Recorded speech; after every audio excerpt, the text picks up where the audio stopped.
Well, actually into today's video, we're going to have a look at the weather for the next 8-10 days. In today's video, it takes us up into the second half of September. As we explained in the video yesterday, we've got this change coming up, starting at the weekend, turning more unsettled over the weekend, and probably leading to quite an unsettled week through the course of next week. Could even get our first sort of autumnal gales in the north and west through the course of next week. So have a look at the detail on that in today's video. We'll start off by having a look at the Arctic Oscillation and the North Atlantic Oscillation, and we'll also have a look at some charts towards the end of the video for October and November as well from website weatherweb.net. You can find a link to weatherweb.net on the links page. So quite a bit going on, but before you get on with that, just very quickly to mention the ads. There's links to articles on all the pages at if you can have a browse through widgets, you'll be helping to pay the website to click through, so thanks very much for doing that. So starting off with the Arctic Oscillation,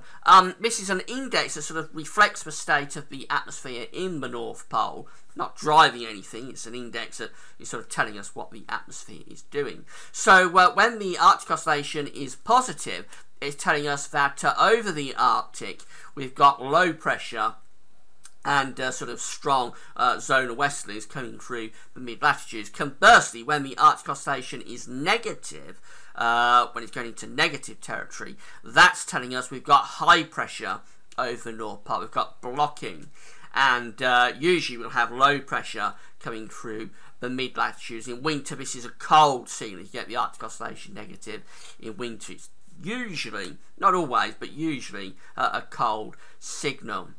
Now, you can see going back right to the start of the summer with this chart. So the black line here, which is going a bit up and down, is reflecting where we've been with the Arctic Oscillation. The red line's at the end where we're forecast to go. Now you can see something quite dramatic happen through the course of the summer, and probably had a lot to do with our sort of changeable and mixed summer that we had, and I've got to do the verification for this summer long range forecast in the next day or so as well, so look out for that if you want to know how the forecast sort of went in terms of what we predicted compared to what happened. I'll be doing the verification sometime this week. But you can see with the dates on the bottom that something quite dramatic happened through the summer. In the second half of June, which is this period just here, we went from consistently positive with the Arctic Oscillation to consistently negative. So clearly at that point through the middle part of June, we changed the pattern quite fundamentally, not just in our little neck of the woods in terms of our part of the globe, but in terms of the northern hemispheric setup itself. There's quite a dramatic shift took place in the second half of June, and that carried on through the summer.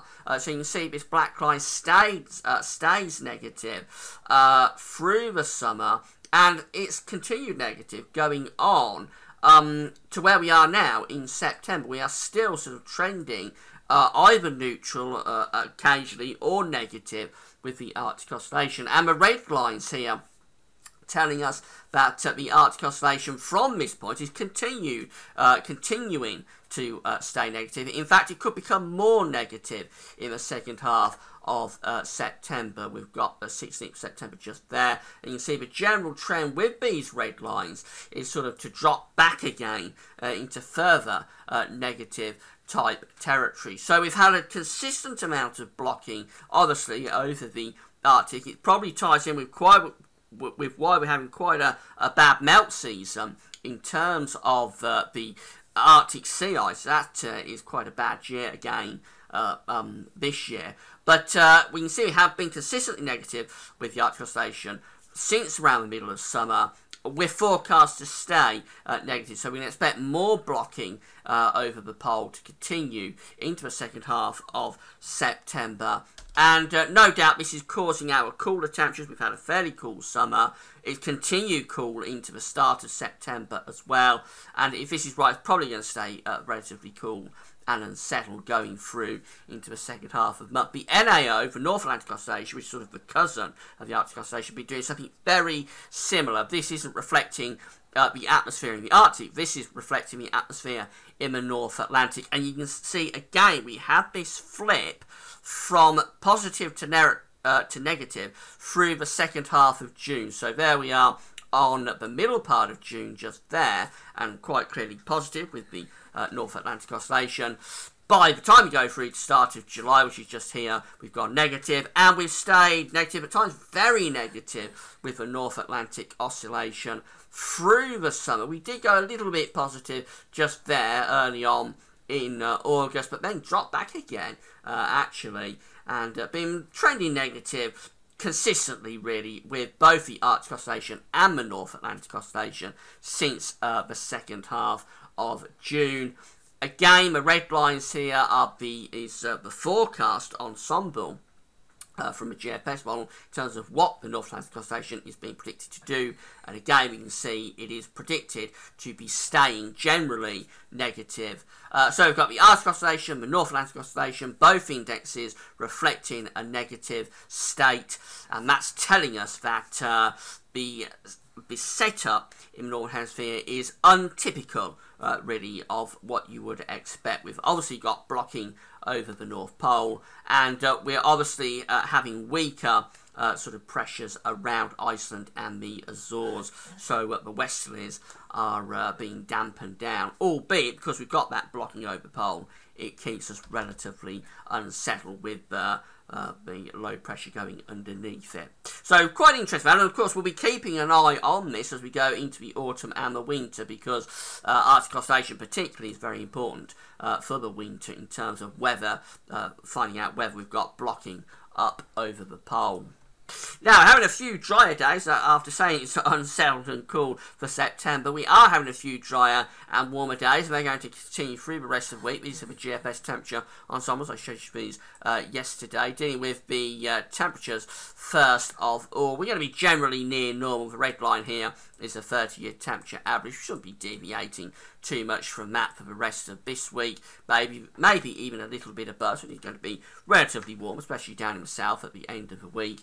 Could cool down a little bit as we go through into the weekend and the start of next week. The main thing, though, is in terms of precipitation. Very dry conditions coming up for the rest of this week, but as we go through into the weekend, you can see the spikes are coming back, and pretty unsettled spell. Looks like it's setting up for the weekend and going on into next week as well. Again, remember the dates are along the bottom of the chart. So a lot of dry weather coming up until around Saturday, and then we can expect to change to more unsettled conditions. This is shown up quite nicely by these charts. These are in high definition from the weatheroutlook.com. Do check these out. They're fabulous charts. I think we'll be adding some more at the Weather Outlook before the winter starts, so I think they're going to perhaps be adding some sort of snow depth charts and that kind of thing in high definition. These are this is, I should say, the 5-day accumulation precipitation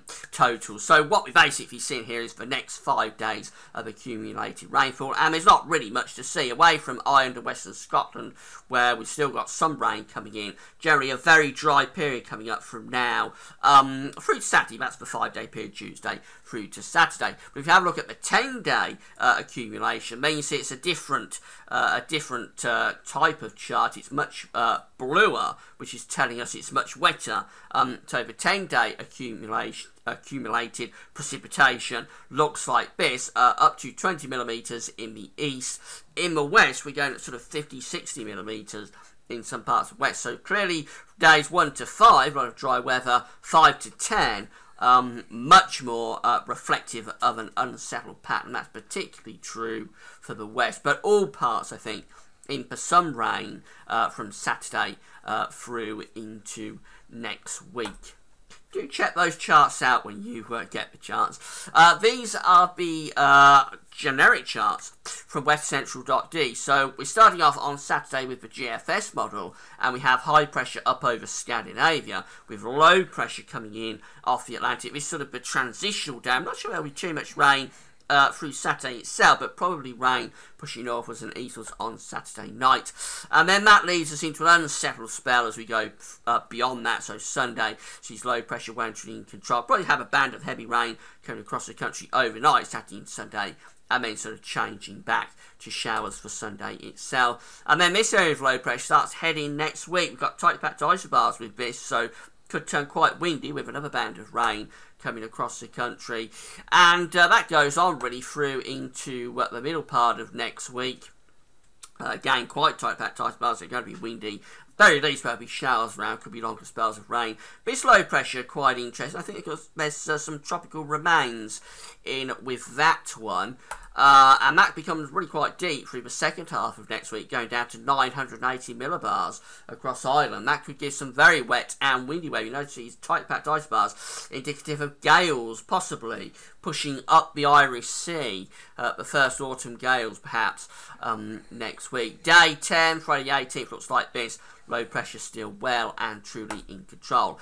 ECWF is in agreement, so Saturday's the transition to a more unsettled pattern. We stay unsettled then from Sunday through inside of next week. Quite heavy bands of rain moving through next week. Also quite tight packed isobars, so it's likely to become fairly windy as well. And that continues through the course of the week with showers or longer spells of rain from these areas of low pressure when truly in control. So if you enjoy dry conditions, I would make the most of the next 5 days, because the trend really is to turn it much more unsettled after that through the weekend and into next week. This is the city temperature forecast graph from a CFS V2 model, the long-range model from weatherweb.net. We've got the dates on the bottom of the chart. We start here early September. We finish up on the 21st of October. So going through into next month. Temperatures on the side around 18 Celsius is just there. We can see we're going to be trending generally around average to a little bit cooler than average through much of September. Do get one warm push up there around the 25th, 24th, 25th, something like that. It turns a little bit warmer for a time, doesn't last long, then we drop back to pretty cool territory really, and we stay generally cool then going through into October. This is the 1st of October just here, and overall we trend really quite cool, average to cool temperatures continuing through into the second half of October. So really it looks like the warmth is gone, except that one last push there sometime around the 23rd, 24th, 25th of September. It looks like generally we're going to be near normal to rather cool with those temperatures going into October. The 500 millibar height anomalies look like this for monthly periods. So September shows quite a bit of blocking up to the north with low pressure underneath it. That's why having a relatively cool and quite unsettled September. October looks very unsettled. This is the 500 millibar height anomaly for October with deep blue colours indicating a trough of low pressure round to the west of the country, jet stream going through like that. So that's quite a wet month being signalled there, I think, for October. Probably quite cool as well. And then this is November, a long way off, and this is of course subject to change, but for November, again quite interesting. We've got a ridge setting up out to the west of the country with this deep trough across Central Europe, so the jet stream there would be going rather like that. We're almost on the cold side of the jet with a trough of low pressure to the east and hints of northern blocking. There is yellow up here around the pole. That's all very interesting for November and could be indicating quite a cold month actually, that. Dare I say it, even with a little bit of wintry potential in the north and the east of the country in particular. We better leave that alone, and most charts do change on a day-by-day basis at weatherweb.net, so they're always interesting to have a look at. Do go there and check out those charts and see what CFS is showing on a day-by-day basis. How you're supposed to do that is you check it every day, and over the course of a few weeks you should see trends emerging for any given period. But anyway, that one for November does look quite interesting. Could be indicative of quite a cold end to the autumn. Coming back to the nearer time frame, and make the most of the next few days if you enjoy dry weather. Looks like we're turning unsettled over the weekend, and those unsettled conditions staying with us into next week as well, where we may even get the first sort of gales of the autumn season. So all very seasonable really. We're doing 5-day forecast tomorrow. Come back for that. That's all now. Thanks for watching.